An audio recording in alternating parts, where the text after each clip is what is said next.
Baik, Assalamualaikum warahmatullahi wabarakatuh. Perkenalkan, nama saya Amalia Masruroh dari kelas Ekonomi Syariah 2 NIM E 2018-2078. Baik, di sini saya akan sedikit menjelaskan tentang perekonomian terbuka atau perekonomian empat sektor. Perekonomian terbuka atau perekonomian empat sektor ini adalah sebuah perekonomian yang melibatkan diri dalam dunia perdagangan internasional, baik berupa ekspor maupun impor. Jadi di sini adanya kerjasama antara satu negara dengan negara lain untuk saling memenuhi kebutuhan, baik itu berupa barang ataupun jasa.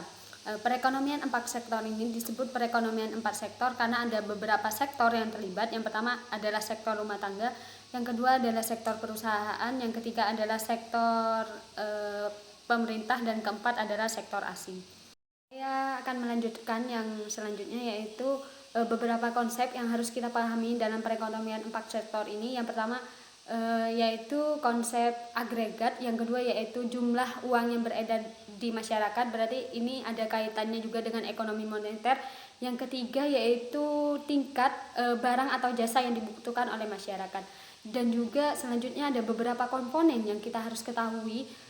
Tadi saya sudah menyebutkan komponen-komponennya, yaitu rumah tangga, perusahaan, pemerintah maupun negara asing ataupun kerjasama dengan negara asing. Saya akan menyebutkan hubungan-hubungannya antara keempat komponen tersebut. Yang pertama hubungan rumah tangga, yaitu hubungan dengan perusahaan, hubungan dengan pemerintah, hubungan dengan dunia lain atau dunia internasional. Yang kedua yaitu hubungan dengan perusahaan. Hubungan dengan perusahaan ini melibatkan hubungan dengan rumah tangga, dan juga yang kedua melibatkan hubungan dengan pemerintah, dan yang ketiga melibatkan hubungan dengan negara lain atau internasional, dunia dagang internasional. Yang selanjutnya yaitu hubungan dengan pemerintah. Pemerintah di sini bertindak sebagai pemegang kebijakan atau pembuat kebijakan dalam dunia bisnis. Ada beberapa hubungan yang harus kita ketahui. Yang pertama yaitu hubungan dengan rumah tangga, yang kedua yaitu hubungan dengan perusahaan.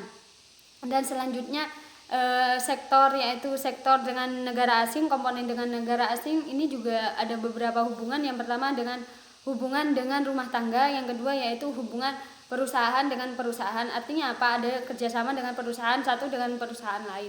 Baik, selanjutnya saya akan menjelaskan faktor-faktor penentu dari ekspor. Yang pertama ada beberapa faktor dari penentu dari ekspor ini.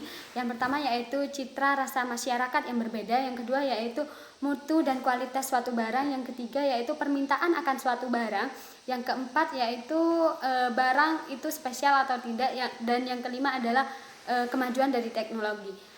Selanjutnya faktor-faktor dari penentu impor. Yang pertama yaitu tingginya tingkat pendapatan sehingga membuat konsumen lebih memilih barang-barang yang berkualitas. Yang kedua yaitu mutu dan kualitas suatu barang. Yang ketiga yaitu permintaan akan suatu barang. Yang keempat barang itu spesial, dan yang kelima yaitu berkaitan juga dengan kemajuan teknologi.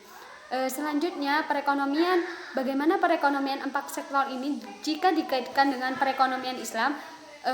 Perekonomian empat sektor ini diperbolehkan dalam ekonomi Islam asalkan memenuhi atau sesuai dengan standarisasi dari ekonomi Islam yang mengedepankan nilai-nilai syariah yang ada, yaitu lebih mengedepankan nilai kemaslahatan bersama, nilai keikhlasan, ketulusan, dan saling kerjasama antara satu pihak dengan satu pihak yang lain. Artinya apa? Tidak ada pihak yang dirugikan, maupun dari pihak si penjual maupun dari pihak si pengonsumsi barang.